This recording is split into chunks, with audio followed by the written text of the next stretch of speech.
What's up? This is Clint Lowry from Sevendust. Hey, what's up? This is Sonny Mayo. Hey, this is Morgan from Sevendust. Hey, this is LJ from Sevendust, and you're watching Good Company.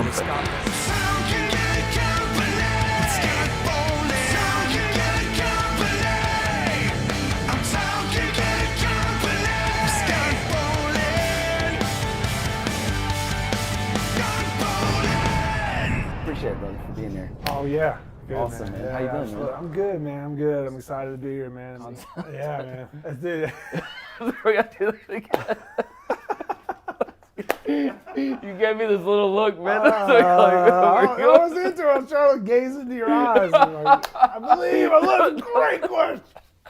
That was a little hard to steer. Sorry, man. No, I'll keep them loose. We're kind of going back, man, to that first record. Is there any songs when you played live that you didn't want to play, or was it any kind of songs that were a little, you had to go back and YouTube and figure out what was I doing right there? We did. I watched these old videos, you know, like I'm gonna watch an old school set, and there's so much energy, like we're so all over the place, and we're just into it, hungry, and you know, so it's kind of depressing, man. You're like, damn, man, look how into it we are, and you watch now, and we're into it, but it's different. Right. But we were just younger men, and so yeah, going back and watching that, I wanted to see what kind of spirit we had, you know, and it was cool, man. And so there's some things we were doing back then that the songs evolve. You play in 20 years, you start doing things a little different, and then the original becomes distant. You change it into this new version of the song. Oh, that's cool. Yeah. So we go back, like, oh, I forgot. We're not playing the song right anymore. We're totally, you know.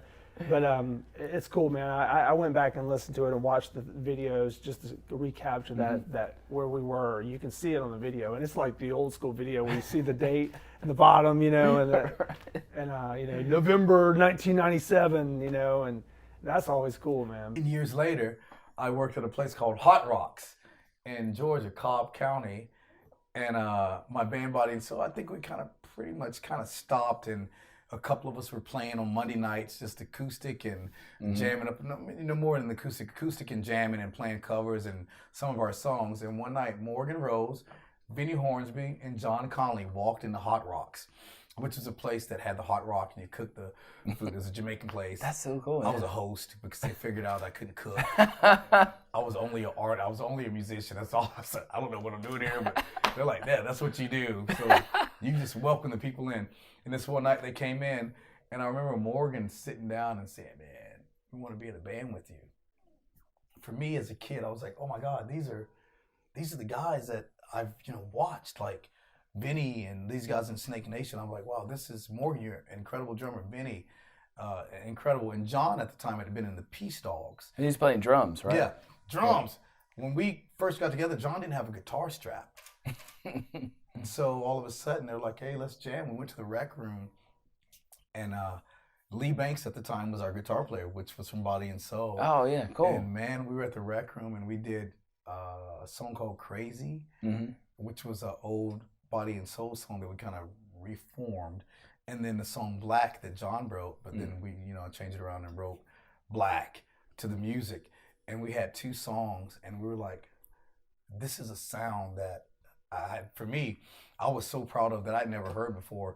And we were so excited about it. We went to Charlie Magruder's, I think maybe 2 weeks later, and played those songs back to back twice because we were a band now. We were like, we're here. So Lee Banks was in your group? Yeah, he was in the band. Oh, wow. Lee Banks was in, he was in the band. We hadn't been called Sevendust yet, but Lee Banks was actually the first guitar player that we had until we brought Clint in, which was an incredible thing for us to bring Clint in because we were all fans of Steel Rain and everything that he had done. And you guys brought Clint in. Was that at the Masquerade? Was that your first show? Or what? I believe so. I think that was the first show that a family member dropped some beer in his amp, and it was I've only told this story a few times, and it's nothing against my uncle because I love him to death, but he was kind of teching for us, and there's cups on top of the amps, and he's pouring a jug of water into the cups, and it's just tipping over right into the amps. So the amps are just blowing up all over the stage. So our first show, having stolen Clint away from this band that people in Atlanta adored them. Yep. So for him to do that took a lot, for him to not only leave his brother, but the other guys that he'd been playing with for so long. I mean, I just felt like this is terrible, man. Like this guy's gonna be like, sorry, brother, sorry, Troy. And So you guys only did like a song or two, right, before that happened? I had maybe not even one. Before you knew it, it was like me and Clint and Vinny on the stage. Who was the opening band? Was it Bullhead Clap? Yeah. Yeah, see, I remember those guys. Yeah, Bullhead Clap. And then, like, we didn't even know what to do, so he ended up going up there, and they're rapping on the stage, and we're just jamming. I'm like, this is a disaster. We're going to make it. Yeah, we're not going anywhere. We're going nowhere at all. And we've lost the dude that I wanted to play with for so long. So I remember the next day, I was talking to him, and I was like, man, I totally understand that was a disaster. Because it was really the show for him to convince the people that are like, why are you leaving? That we were, there to show you that we're the new thing in town. So it did not go over well. And he said, man, don't come at me like that. I'm here for the long haul. This would make a great movie. Like, they should make a Sevendust movie. Hire some actors. Yeah. Have somebody playing your uncle. You'd need like 3 or 4 Robert Downeys from the Less Than Zero era to do it. Yes. Sorry. Edit. Come back. So Bullhead Clap was opening up. But yeah, Clint, for me, man, it was so cool because he was like this outside energy that I already loved Morgan and Vinny and everyone in the band. And then Clint was in Still Rain, which if you went to a Still Rain concert, you knew it was going to be on. Really? Also, all the girls were there. They were good-looking guys. The music sounded great, and it was a great energy. To me, that time is like a time that, like you had the bands like Nirvana, Soundgarden, and stuff like that in whatever area they were in, maybe it's Seattle or whatever. So that for me those were my guys. Like, I'm like, wow, this is what's going to be the next big thing. So to be able to play with those guys and to form a band, I was really excited about it. That's awesome. Yeah, I couldn't believe it. That's being young too. I remember doing my first shot at Charlie Magruder's. Oh, really? Yeah, 21 years old, and I ran to the bathroom and threw up after I did a shot of Goldschlager. I remember that, and I was like, wow, this is what rock and roll is. So when you were... I don't know if I like it. Did you guys meet Lejean around this time? Or? Yeah, Lejean was coming to shows with Snake Nation. Like, he would see us, and he was a little bit younger, though, right? A little bit younger, and I liked him. Like, he was a nice guy. He had this aggressive stage presence, so my thing was, when I decided that I was going to leave Snake Nation, Vinny said, well, I'm coming with you. And a friend of ours said, you should go. We were living in this apartment complex. He goes, you should go down to the apartments down there. John Conley's down there, and he's got some songs, that they're right up your alley. And I was like, John plays drums. He had been signed with a band called the Peace Dogs, so I was like, we don't need a drummer. He goes, no, he's playing guitar. So we went down there, and the first song I heard on a little 4-track was Black. First song I ever heard. And I was like, this is crazy. I really liked, he was rhythmically the guy, he would play drums. Now he's incorporating that into his guitar stuff. And so I thought, this will be fun. We'll go ahead and just do some demos with him. So me and John were singing on it. It would just be me and John and Vinny. And John had only been playing guitar like a year. Really, like, he didn't own a guitar strap at the time at all. So we did this, and then I just had this epiphany where I was like, I don't think I'm going to get a record deal.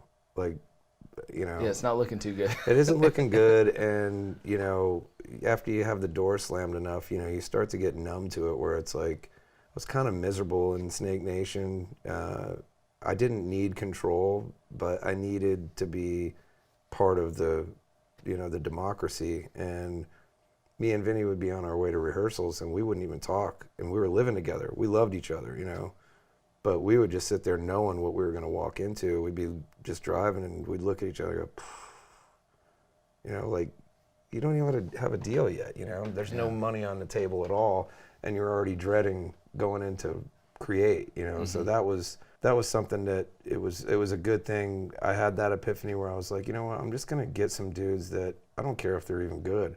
Just guys that I want to go and have a beer with, guys that I want to hang out with. I live with you. I loved Vinny. You know, we were brothers. So he agreed. He was like, you know what? Probably not going to happen, you know, so let's just grab some guys. I'm like, John's the perfect guy. Guy can barely play guitar, and he's cool as shit.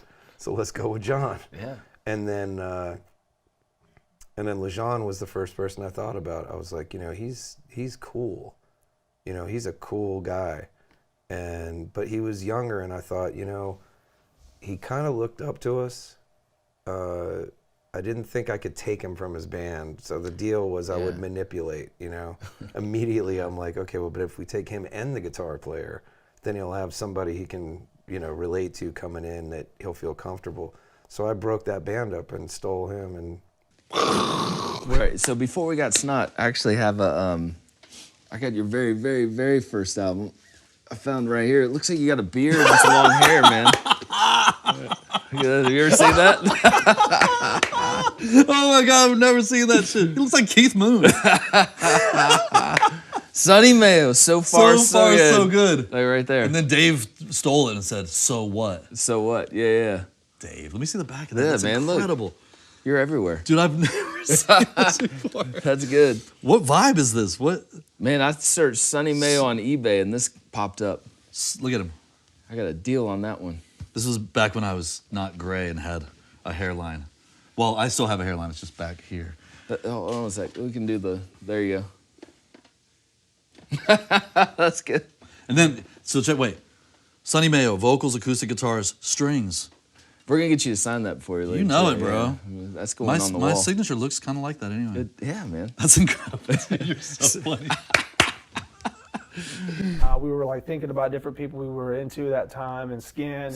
Skin was one of them, from Skunk and Nancy, and then Chino obviously was a huge influence, and you know, he was interesting, man. That whole thing was just a trip. I mean, we were, you know, younger men partying, doing a lot of partying. crazy things. The song's called Bender. I'm not gonna, you know, sugarcoat it. It was about a lot of partying, and Chino was, his creative process was totally different than ours.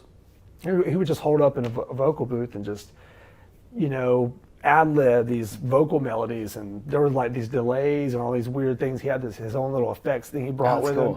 And Vinny, our bass player, he's a Southern boy, you know, and he'd be out there in the control room, you know, and be like, you know, and like Chino's in the middle of his process, and he's like, all these weird noises and stuff, and Vinny's like, man, it don't sound that good, man.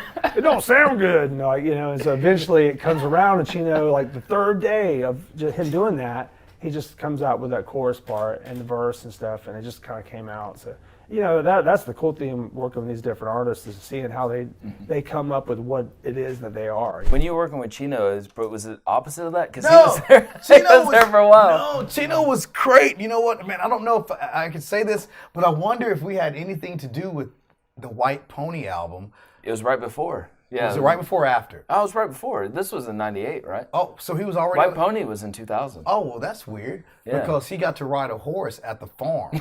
That was white. But I'd never seen him on a horse before. Maybe that got him to White Pony. I don't know. So that's what I've never got to ask him that, but I've always wondered that. Yeah. And so we got dropped. The label fell apart. Yeah. And then it was like, okay, we got to do another record tomorrow. so we wrote this record real fast. Alpha. Yeah. No programming. This is straight up, right? Right. It's just straight brutal album. No programming. This is like Sevendust's heaviest album. It is, like isn't it? raw, you know. Yeah, real. And this is the first one that we did. Okay, so you may know this, but in recording, when a band records an album, there's a process of studio, right? It's usually not, there's a bunch of mics like Led Zeppelin did it, where you do 4 takes of Ramble On, and you pick the 3rd take because it sounds the best, and you go with it. That's the album. Go. Next song. It ain't like that these days, right? Yeah. Most of the time, people are playing alone to the track. And so what we did on this one was the first one. We also did it on Hope and Sorrow. Was we went, we would have Morgan would track the drums. Like we wrote the song and he had all the drum track and he played to a scratch. Maybe John would play with him to play along, but not to muddle, you know, his thing so he could be focused on the drums. And then when we would record bass and rhythm tracks, the 3 of us played together. Me, Vinny, and John would all record at the same time at the Tree Sound Studio in Georgia. Around here. In this place called Georgia. That's where we are. Yeah. Norcross.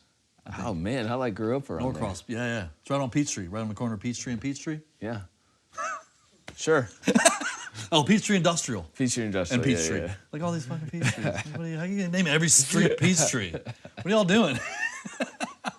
They're all called Peachtree. Anyway, so That's funny. why'd you guys do that? Bunch of Well, because there's a rappers used to Peachtree do it. right there, man. And then there's another one right there. Peachtree and Peachtree. I love your redneck accent. Thanks, man. I mean, I grew up in Virginia. Can you do the rest of this interview and that? I could try. Every now and then I'll sneak into it. Alpha was heavy. Yeah. God, man, Alpha's the heaviest wreck y'all did. Man, that shit was heavy. Alpha. Alpha. What's that mean? What is that? Like alfalfa? Like that guy from Little Rascals? Yeah. I just aged myself. What's up with Sharon Osbourne and Waffle? Like I heard like. She's the one that named it. She didn't even know she named it. Okay, talk about that. What was that? Well, we were talking about someone in particular that we were worried was going to come after us and that was semi-threatening us. And she said, and we were writing that song at the time, and I was talking to her on a payphone, you know, because we're old as dirt and there was no cell phones. Do you have a pager too? We did have a pager too, yeah. And she said, "Oh, just let him waffle on. Just let him waffle on." And I don't have no clue what that means, but I laughed about it and I said, "This song is the working title was Waffle," so it just stuck. And Yeah, then we started doing meet and greets at Waffle Houses and stuff. It was real weird. But yeah, she was going to be the manager of the band, and then within the year, the Osbournes came out. Oh wow. So there's no question in my mind that she would have, you know, brought us into that mix. So she put it on hold because of the Osbourne. And Big No, Show? no, it wasn't her decision. We actually were told by a lawyer that had no clue what the hell he was doing that we were in breach and could be in big trouble if we had gone with her because we had another prior thing happening, and it could have been like career ending. Wow. Was what we were told by this divorce attorney that didn't know jack shit about the music industry. And we just were scared. And you guys are young too. I mean, you don't We know were what young to do, right? and we're dumb. We had no idea. Yeah. I'll never forget her asking me, "How much money do you want in your bank account tomorrow?" And when I said, "How about like $1,000?" And she started dying laughing and she said, "We'll make it about 200,000." Wow. And there's no question in my mind it would have been in there the next morning. But Jeez. so that was a decision that we made back then that, you know, I mean, at this point, come on, man. I'm like terminally ill in the music business. It really doesn't matter what anybody knows. You know? What are you going to do, sue me? That's why you're on the show. Yeah. So what are you going to do, sue me? Yeah. Both of you guys were in Sevendust. It's cool having you guys on the show, man. Yeah, man. Unfortunately, Yes. we weren't in Sevendust at the same time. Yeah. That's what I wish. Maybe if Sevendust goes to the Rock and Roll Hall of Fame, we'll get all the Sevendust guys. Yeah. Play, you see what I'm saying? He was in a huge chapter of it, man. Like, you know, Sonny's like, I always call that the he just kind of came in and just, I was a huge fan. Some of those records that they did were my favorites. You know, so even though I wasn't a part of them, it was like, because I love Sonny. And you guys toured back in the day, right? Yeah, With, we're We not- did. We Wade. met through some mutual friends in New York City when I was in Snot and Sevendust was rocking. And we were kind of slated with each other by these people as like we're the West Coast version of Sevendust and Sevendust the East Coast version of Snot. Yeah. And when we met, we had never met each other before in our lives, and we literally walked up and just hugged each other. Yeah. We were like, "Hey, man!" Like that's how our relationship started. Immediate connection. Like that. I rode on their bus more than I rode in our Yeah. RV. Oh, wow. I was like, and they were all, "Come on, man." I mean, there was other reasons too, because I knew how to get certain things from certain people at certain times. And they were like, "Yeah, come ride with us. Yeah, you're our best friend. You were that guy. We love you." Yeah. But I mean, we forged a beautiful relationship, man. Beautiful friendship, never-ending friendship during those times. Yeah. That's awesome. Now, Murder Bar was a bar across the street from our hotel. That was a house, a 3-level house. And it didn't look like a place that was very inviting that you would want to go to. And Wolfie Van Halen was with us doing this album and was staying at the hotel and kind of doing some hanging out with us.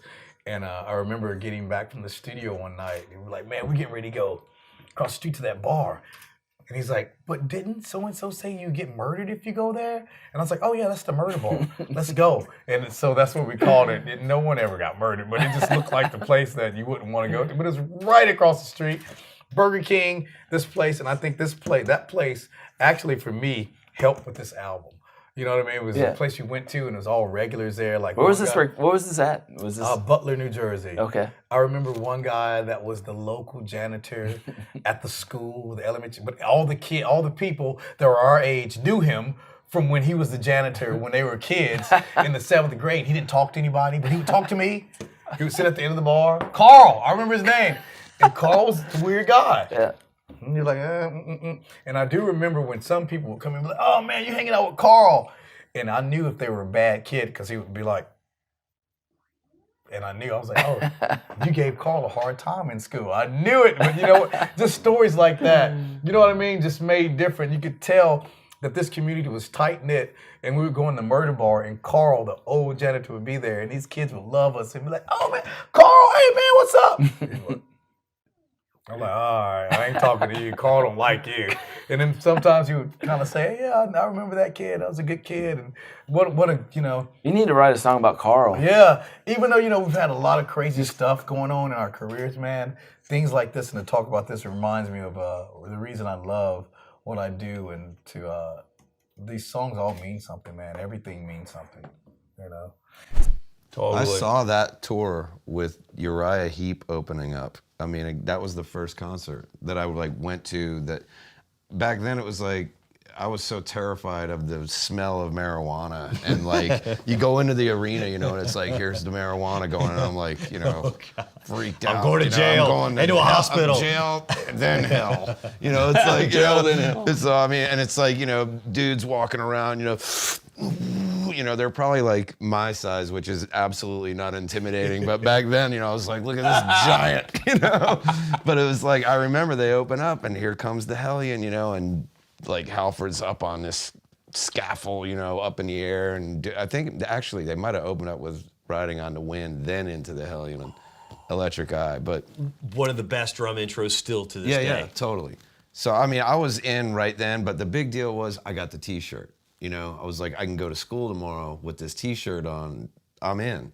You know, which is a whole nother conversation. But that was back then. It was serious. It was like, I bought the ticket, I bought the T-shirt, I got the record. I'm invested.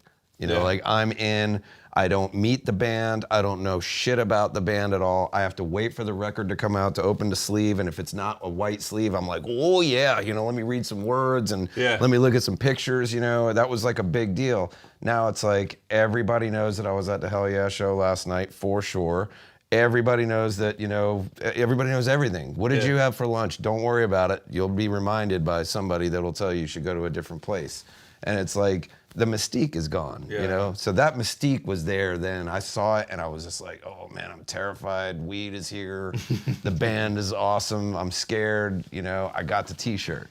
Right. So, but yeah. It's like I was like Fieldy's pet, you know, which is ironic, you know, because Fieldy was like honestly one of the guys I didn't really care for that much back in the day because he was crazy. Was he sober? Because he wasn't he was. sober. When I went out with him, and we became really good friends, man. He was amazing.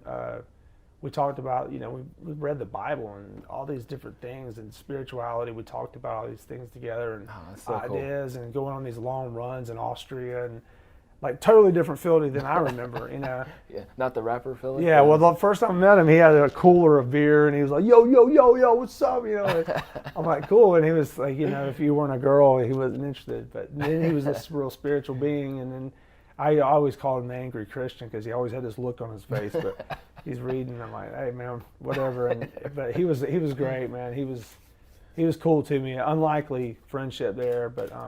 You know, and I came completely unraveled on that tour. For Woodstock 99, because that was your biggest, I mean, that's your biggest show, right? Well, how do you beat Woodstock 99? That's huge. That was huge. You know, I think there's definitely been bigger shows, but Woodstock 99 was definitely probably one of the most memorable moments of my life to hear Jewel singing. Up on the hill? On the hill. She was like, see? She was yodeling. It sounded beautiful. Which I love her. I think she's beautiful and she's a great artist. But I remember screaming something, Sevendust has arrived, or something in black or something started. And all I remember is seeing that hill at Woodstock. And all of a sudden, I've never seen so many kids run over a hill down to the pit, to the area we're in. it was overwhelming and scary so cool. at the same time. That day I hung out with Willie Nelson on his tour bus. Wow. Which was an awesome feat. What did you guys do on the tour bus? I'm just playing. I talked about how cool the paintings, the mural on the outside was. No, it was awesome. Willie Nelson was great. It was a very good experience. I also remember that night. I'll tell you a true story. Red Hot Chili Peppers were playing. Oh yeah. And they're like, they, hey, they had the big lights on their heads, right? No, they Is were that the naked. night? They Oh, had they're socks naked, on. oh, yeah. I remember being like, "That's Okay, you're right. It's like the Rolling Stone magazine. They Yeah. actually were like playing with the socks. And all of a sudden, the water tanks or whatever that were on that field, everyone was complaining about how much the water was costing. And it was costing a lot, for a $6 bottle of water, and everyone was kind of upset. Been there all day long, however many days. We were watching the Red Hot Chili Peppers, and one of the water tanks they set it afire. And you hear something, boom, and then something else is on fire. And these people are burning the place down now. They're like partying and still having a good time. Whoa, partying. And I remember being on the stage watching the Chili Peppers. They're like, all the artists just got to get out. Get out. You got to get to your tour buses.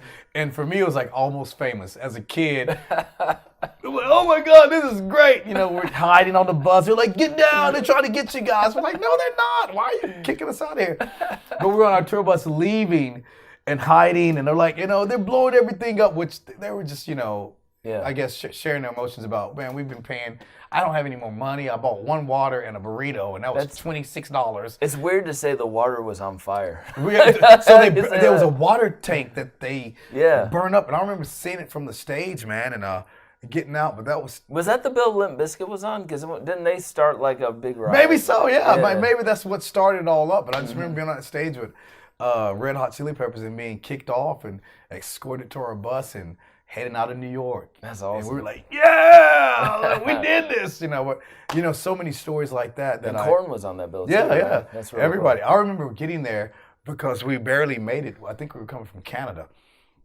And we got there that day and walked the grounds and like, we're really going to play this Woodstock thing, man. Oh, that's cool. It was pretty amazing, man, to be a part of that. Woodstock 99, we still say that to this day. We got a joke with one of my old drum techs, Reagan, that was recently working with Lady Gaga.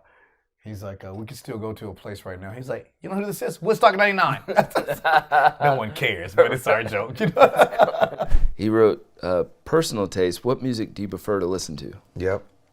Yeah, we were talking about it. I mean, I like to listen to sad music, so, I mean, it depends on the situation. I mean, but most of the time it's definitely more in the Depeche Mode, Massive Attack. I've drifted back, I mean, but there are some cool new bands that I listen to, but I mean, mostly it's that. The heavy stuff that I listen to is, I mean, God, lately it's been predominantly Australian, where it's like either North Lane or, the other one, that Dead Letter Circus, Carnival. Like, I'm crazy about what's going on in the water over there, Parkway Drive, but that's when I want to, punch myself in the face, and, Dead Letter Circus and Carnival, not so much. I mean, as far as the aggression, but I mean, they have the no choice. It falls into that world. So Chris Daughtry, we played a show in Fort Myers, Florida in like 06 or 07, and Daughtry was there, and it was rad. I walk on the tour bus, I think Shannon had just dropped me off, Larkin had just dropped me off because he lives in Florida, and he's like, I walk on the bus, and there's this dude, shaved head, shirt off. I walk in, I'm like, who's this fucking guy on my tour bus? His shirt was off? Yeah, it was hot that day. Oh, I so see. he had his shirt off. Just hanging out with you guys with his shirt He has off. True Religion jeans on. Yeah. And he was hot, so he took his shirt on the bus. And then it was hot that day. And this bag this says visual. Daughtry. And I was like, who has Daughtry tattooed across their back? He turns around, I'm like, oh, Chris Daughtry has Daughtry tattooed across. Okay.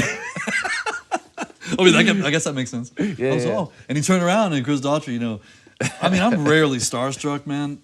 And I wasn't with him, but to see somebody be starstruck with me was like, what? Yeah, that's He's all, cool. oh, hey, Sonny, hey. Really? Hey, man. And I was like, oh, yeah, this guy was on American Idol. Man, you were definitely my favorite singer that was definitely on You were definitely my favorite singer ever on American Idol. Yeah, yeah. And I'm glad you didn't win, because it would have ruined your career. Yeah. Right? And so I didn't say that obviously, but he was so cool, man. It's That's so awesome, down man. to earth, bro. I love your work, man, and big fan. I'm all thanks, dude. He was so gracious. Yeah. And then we're all looking at each other and we're all, you should probably come and sing on stage with us tonight.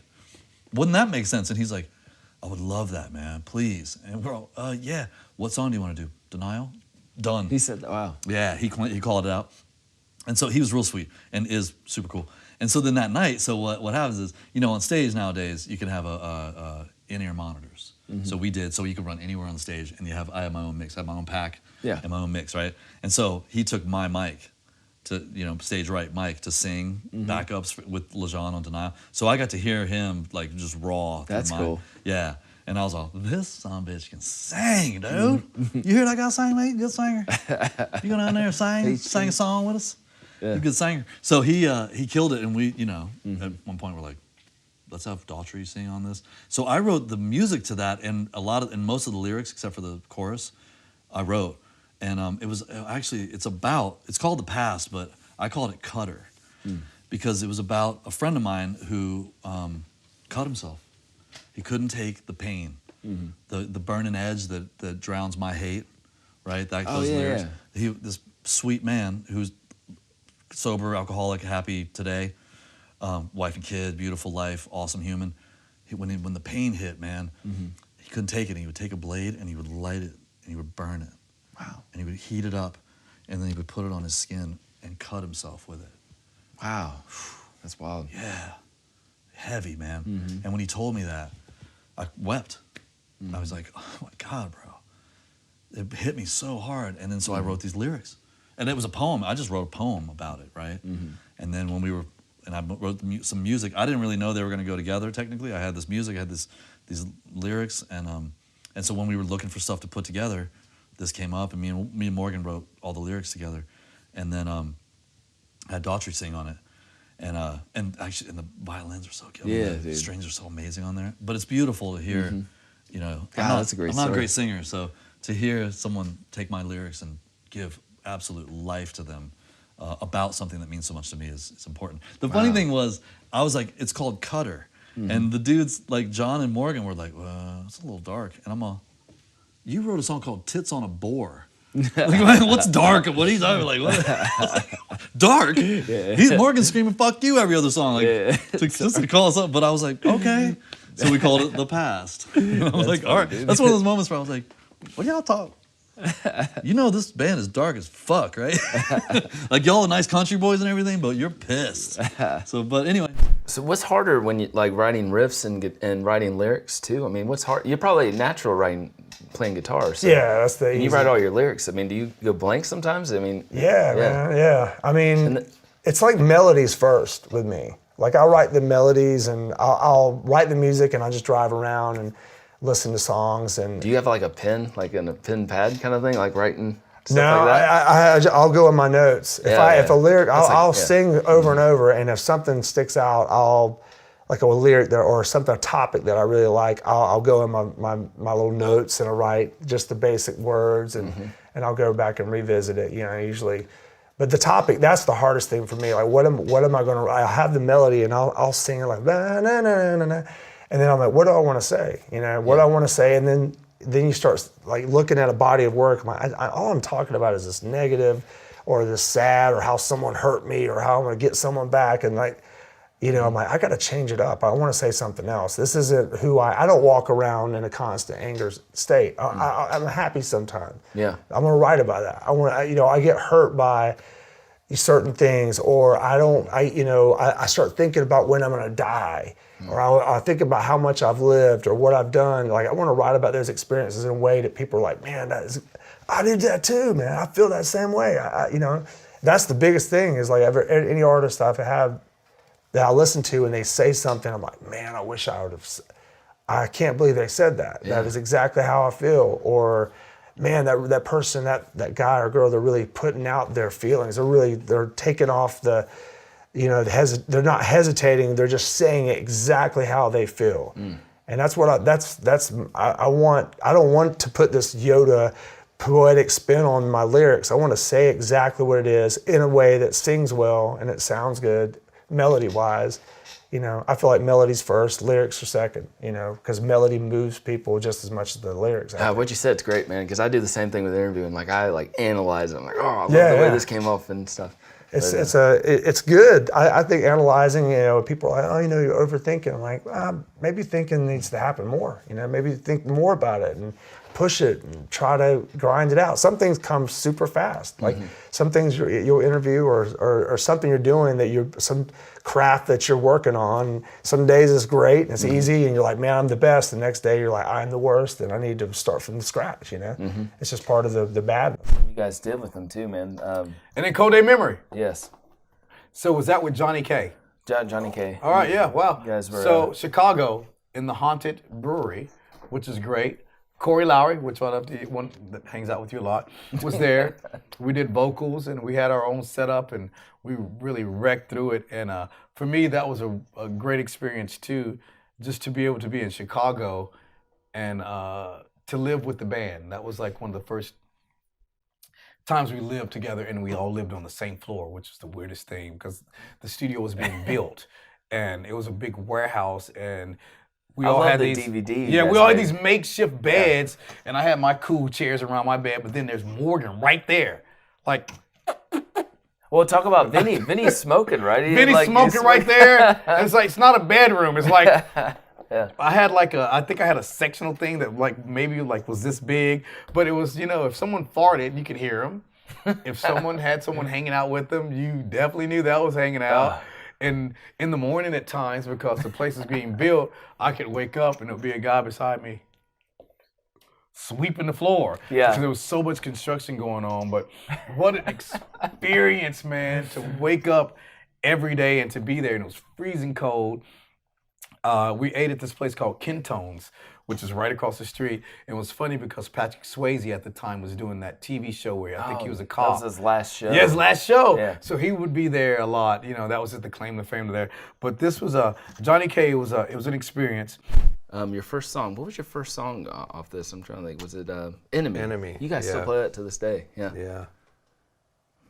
Yeah. I know there was that didn't go over great in the room with everybody because I wrote the verse part to it, and I'll never forget being told, LeJean don't rap. Yeah. And I'm like, well, I'll then do it. He needs to learn. Yeah. And I'm like, LeJean, are you cool with this? He goes, yeah, man. You know, I'll do it. You know, I mean, looking back on it, it's like, you know, step up to me, you know, that I'm like, hey, you know, I didn't think we were going to be around this long, you know, I mean, what am I going to be, 60 back there doing look at us, like a wise. It's like, God, and he's 60 years old saying that, you know. It was cool at the time, though. At the time, Yeah. I thought it was cool at the time. I was being warned, hey, man, we might have a career here. They were all right, I was wrong. I think, you know what's funny is like we and Corey were doing vocals and I would joke around like, you try to do death metal vocals, and I always loved them. I did them before, but they were kind of weird. I figured out this way because Corey had this compression on the mic right, and I figured out this way to just really basically blow my throat out. It was a cool way, and it came through. I was like, oh man, I always wanted to do that, so we just started doing it. And Corey was like, let me do it like this, but don't do it as hard, and I can use the mic a certain way and make it sound.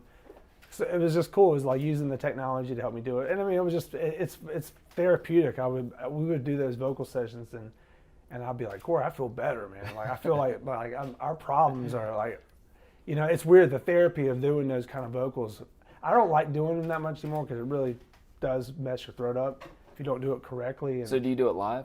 I do it live, yeah. just But have to- you know, you learn how to do it live in a way where it's not really pushing from the throat. It's just this.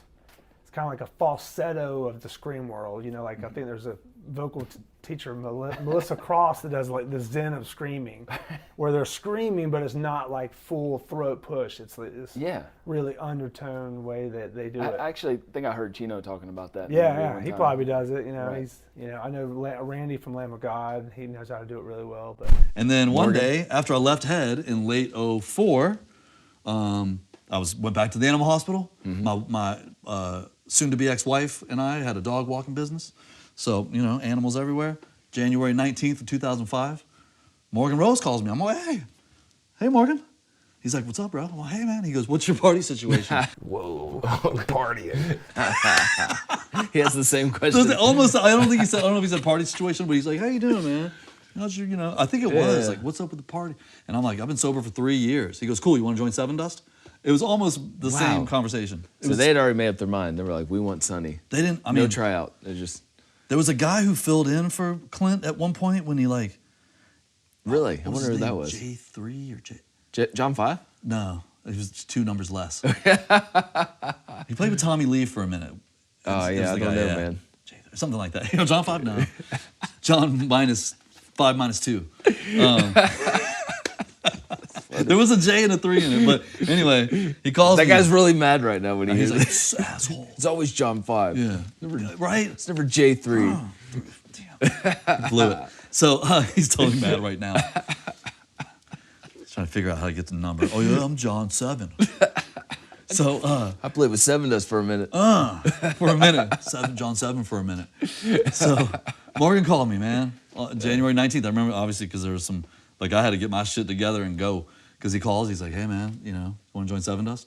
And I think I probably went, hold on. Yes. Yeah. And he's like, Clint's gone. Clint left the band. We're doing a record. And Yeah, they were so- pressured, right? Like it was. Yeah, this was a tough time for Sevendust, man.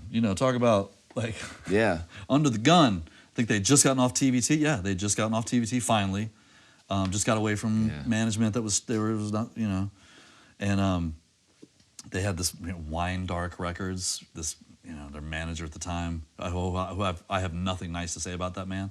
He like linked up with this rich guy who wanted to start a label. Wine. This is their only wine. Whatever. Wine Dark, not Wind Up.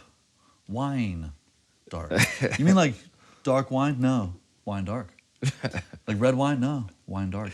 So, yeah. This company didn't last though, right? No, This is. didn't last 10 minutes after that record came out. Yeah. So Morgan's like, hey, we're doing a record. We want you to come out and play on it. And it's again January 19th. I go, well, cool. When are you starting? And he goes, February 1st.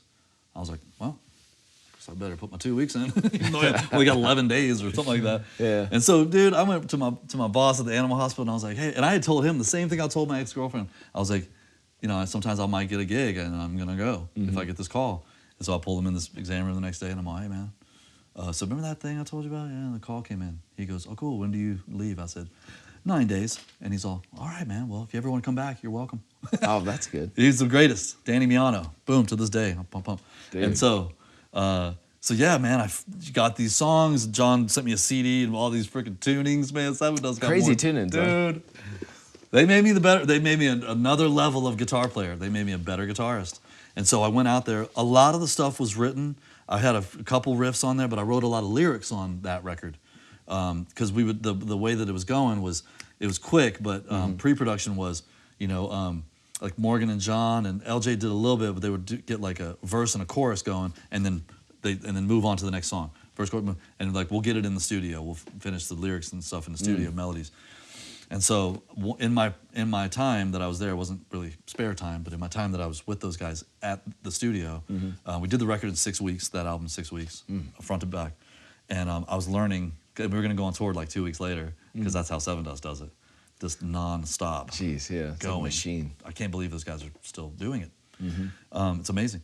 And so I'd be tracking some guitars and then learning old stuff to do on the tour, and then sitting with Morgan, and we called it filling holes. So I'd write the second verse and like the bridge or something like that, in it lyrically.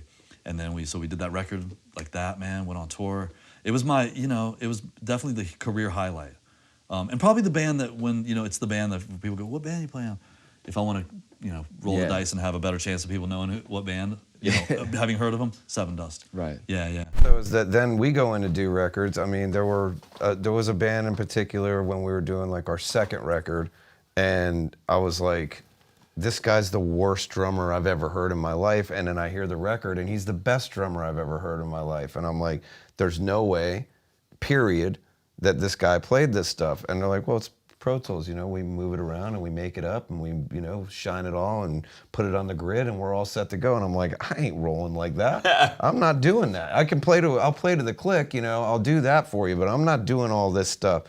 and then they go in and they do the little nudge, you start to almost realize that, you know, I like imperfections. I do like that. But once the game moved into that world, it was like, you're going to play with everyone else or else you're going to sound like shit. You're going to sound old. Well, like dated. it's like, don't be grandpa on this thing. Yeah. You know, don't be the guy that says, you know, I remember when, you know, black and white TV was just fine, you know, and it's like, don't do that, you know. Don't hate the internet, you know. I hate the internet, but then I love the internet, and it all has its purpose, you know. Like the thing that I do hate is that it's a bummer that nobody that's coming out now will ever know what it's really like to have to go in there and earn it at all times. Right. They had to earn it at all times. They had to sing it. That's the big. Totally. The singing was the big one. Even with the little nudges and the moves, you know, it gradually got to the point where, I mean, I do singing, and I'm like, tune do a that lot, huh? shit. Yeah. I'm like, if I'm singing something, I walk in, I've given up. You know, I'm like, you know what? Voice is a little beat today. I'm down about this much. No sweat, man. Put it on Melodyne. Rip! There I am, and I'm like, I'm out the fucking door, bro. And guess what? I could sing it all day and get there, or I can just Go let play with you your fix kids. it right now, or I can Go- go to play with the kids. Yeah. You know? Brutal song. Yeah, definitely. A lot of, you know, what we like to do is try to keep it heavy, and then try to let them know that we can sing too, and actually go down a different avenue, and not just be that band that's like everybody's like that, because I think things change. Not everything is heavy. We're not mad, you know. We're not always mad. We have beautiful kids. We have wives that are mad at us. No, not always, but you know, life changes. You know, we're not those kids that didn't have responsibilities and only maybe had an apartment, and now we have homes and families and things that tug at our hearts that make us write about Yeah, I mean, our your babies. family growing up together. And, you know, you still got those guys that are, you know, out there with the hoodies on. They're like, man, what's that song about? I'm like, my kid is like, what the fuck's that for? You know what I'm saying? Right. Well, just because you don't have one, maybe you'll understand, because it had to take me time to grow up to start writing about things that happened to me in my life, you know, and I'm not afraid anymore. I'm not afraid, you know, I'm not afraid not to be the heaviest band, because I feel like we have a lot of heavy, and I think it's time to write songs that, you know, people can relate to and understand, and not be afraid to make it pretty. I like to say that. And I don't have any problem with being pretty in the music industry when it comes to metal too, because I think music, as long as you have conviction, people are going to understand it. Absolutely. You know what I mean? What's this? And then the epic just build up. And I got to actually meet Cliff Burton. August 2nd of 1986, a month and a half before he died. I was at Merriweather Post Pavilion in Virginia, in Maryland. He was opening for Ozzy. It was when Hetfield had broken his wrist. I remember that. And James Martin from Faith No More was filling in. He was on the side stage, but he killed it. And so we were third row. And me and my two friends were like the only people that seemed to know any Metallica at the time. And so we were rocking out, and Cliff looks over a couple times and gives us a thing, and I was like, oh shit, Cliff Burton just pointed at me. And I thought it was the greatest thing ever. It was. And then during the Ozzy set, we're all fist banging, you know, they're doing the thing. And my boy grabs my arm and turns me and goes, look. And Cliff Burton's standing there, and he's got a fedora on and with the cut off flannel. And he's like, and he goes, and I was like, That's so cool. oh, it's nice to meet you, man. And he's like, hey, thanks for coming out. He thanked us and was like, it's all about you guys, you know, thank you. Wow. And he goes, I gotta go. I'm gonna go get some French fries. That's the last thing Cliff Burton ever said to me. I'm gonna go get some French fries. Yeah, man. And he disappeared. That's a good choice. And 5 minutes later, I was like, fuck, we should have gone to follow him and got French fries with him. Yeah. But, you know, I was 15. But it was amazing, dude. God, yeah, that's so amazing. that's my third pick. And it really defined my approach to guitar as far as rhythm, right hand, precision. Not much of a lead player. I can play some stuff, but right hand is, you know, I've come to be known by that. Wow. Yeah. So yeah, there's that. That's great, man. Pretty rad, yeah. All dry. Last night I was listening to stuff, and I was like, so you're going to put the fancy sauce on my voice?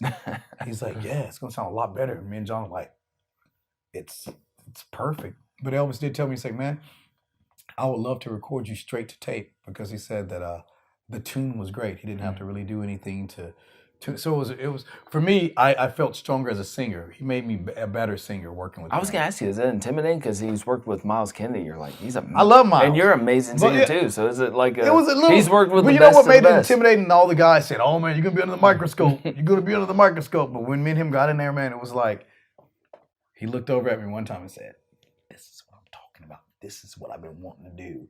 And that for me was enough. You didn't have to tell me that you like my singing anymore. Just for him to say that, let me know that he was, he admired what I was doing, and he said it every day, man.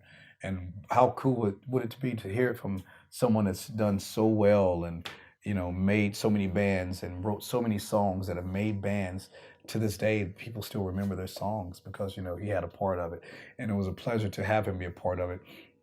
And I liked the way that he would sit back, and I would notice that he would just be watching us, like seeing how we worked. Like not saying anything, but watching. And he said, he said, I've never worked with a band like this. He said, you guys are all doing something. Everyone sings and everyone's writing and everyone's giving each other ideas. And he said he would just sit back and come in when he felt like he needed to. Like at the end of the day, like you said, if it's there and it's not there, he said, I'll give you an idea. I'll let you run with it. But if at the end of the day you don't have it, then I'll give you something.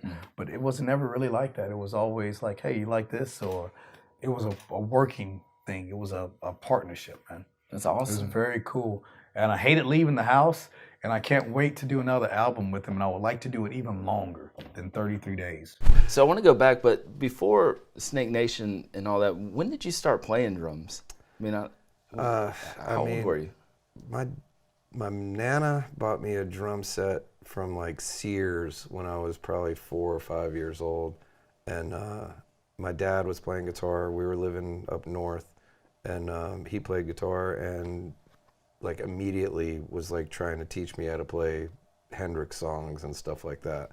So the story goes that me and him even argue about this. Like I would remember what the hell was going on, but I thought that it was, and I'm standing by that. I think it was If 6 Was 9 by Hendrix, and just to separate the limbs, doom doom, and open up the hi-hat and close it and separate everything. He was like, this kid is an infant, and he's got it. There's something in him. So I know I used to bang my head against the seat to music. I have these, slight memories of listening to Zeppelin, Houses of the Holy, and Loggins and Messina. I liked Emerson, Lake and Palmer, the Trilogy record. I remember, just they would put headphones on me, and that was nowadays. I put my kid in front of the idiot box, and he kills everyone in some murdering Call of Duty thing, And back then they just said, what are we gonna do? We need to go back here and do something fun. What are we gonna do with the kid? I'll just put him in the rocking chair, and give him, Emerson, Lake and Palmer. So, but that was like my start to it. But I know that I like to take them apart and put them back together. I didn't really like to play them as much as I wanted to just play with them. So I kind of gave up on the music until I got into high school. I got a kit, and I would just sit up in the attic, and play the songs, and really wanted to play sports instead of music. And Did you do like marching? Yeah, I did do that. I did that for a few years. Most of the tricks came from the dudes in the marching band that taught me how to do some stuff. But that was like, I really got into it heavy when I was probably 18. That was when I was like, okay, I want to be, into music. Mm-hmm. I had a friend that came over to my house, and he was this kid that he was a singer, and he came by and he played. He had To Hell with the Devil, and he played the tape for me. He said, this is my new band, my new record. And I heard it, and I was a huge Stripe fan. I was like, wait, this sounds a lot like Michael Sweet, man. I'm like, whoa, so there was a whole ordeal, man. We like exiled this kid from our whole circle because he tried to pawn out. I'm like, how do you think we never find that out? It's like Striper, man. So he pulled out a old cassette tape. That's a great story, man. Oh yeah, dude. He was like, he played it. Was like, sing it right now. Sing the high parts. Like he never did. Yeah. Oh, that's great. What a great time, and a lot of great songs. Angel's Song was on that. Yeah, and that song That was written for Lynn Straight. But I actually recorded Angel's Son in Phoenix. And I didn't have lyrics for it. We only had the chorus. Me and Clint had the chorus. And I was like, I remember being on the tour bus. Cheney was with us on that bus when I did that recording that morning. And I was so nervous. And I was like, I don't have any lyrics. I'd never dealt with a friend dying or being killed or the way he went. So I couldn't write anything about it. I said, I don't know what to do. And we went in that studio, and I remember all the lights were down, and Mikey was there. And I could see those guys from the control room. And they said, what you got? And I said, I don't have anything. And I said, just play the song. Play the song. I don't know what I'm going to do.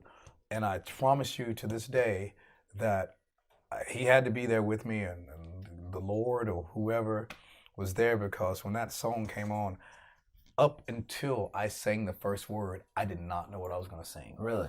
Not a clue. Life is changing. That hit you I spontaneously? can't go on without you. Hit me. Rearranging. I will be strong. Second verse, well, had nothing. And it came to me just like that. And not a lot of times songs happen that way, but that was something that was very special. And it was in the moment, and it was kept because it was the realest as you can get. You know, like I said, I didn't know what to write about with someone dying before. So those were all feelings that were just straight from here, you know, like with everything that we write. But that was, to me, the most profound of, I didn't know, I really felt like I was going to let everyone down because I had nothing at all. On the personal side, I mean, I just want to survive it. You know, my body is broken. You know, it's breaking down more and more, and I'm starting to get into a few different things, you know, to keep myself intact. But I'm realizing that it's like, I play pretty hard, you know. I'd like to think that there's like me and two other guys in the world that are our age that play this hard in the world, you know. Doesn't mean it's good. Yeah. You know, I definitely don't mean, yeah, man, we're the best by any means. I mean, I just think that we play harder and have done it for longer than so many people that I'm like, I don't know how much longer, you know, my body will be able to withstand that. And there's really nothing, it's not a show, you know. To me, it's not like I sit backstage and go, oh man, I gotta get ready to do that move, you know, whatever it is, you know, and play with that. You know, it just happens, you know, the lights go out, that happens, it just happens. And there's no, I mean, I've had my mother begging me, just take it easy, you know. I'm like, okay, Mom, and then lights go out and it happens. I mean, there's been nights where I'm walking to the stage and I'm like, is that Chinese place like open next door?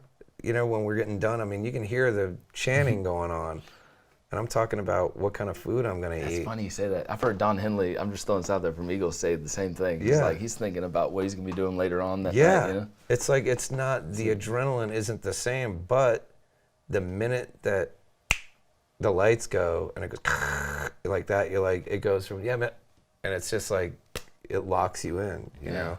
So then the walk from the side to the drums is like, you know, my eyes are that big and my hands are like that, and I'm like, I just can't wait to smash everything in my face, you know, and it's never changed. I mean, that moment has never changed. So I just hope that I hold up. One step in the dark, touch her hand just to see if she's all alone again. Still she hasn't seen sun, but I promise you now, when she wakes there will be none. Don't know how she gets by, sleeps with a phone on her chest and a bottle that's still gonna dry. Forgets the day I was born, but if she saw me right now, she would hold me until we both died. And I could be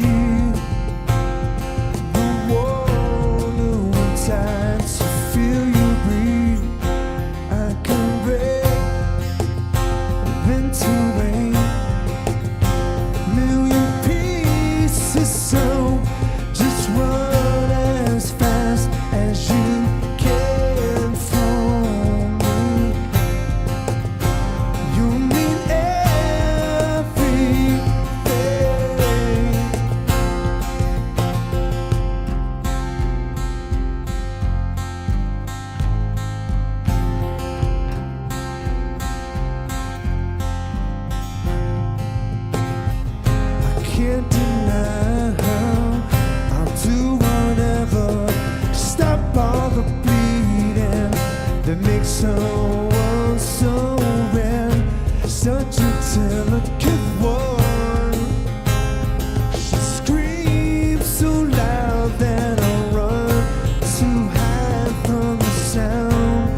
you know, I've had 3 beers today. Like, whoa, I'm partying.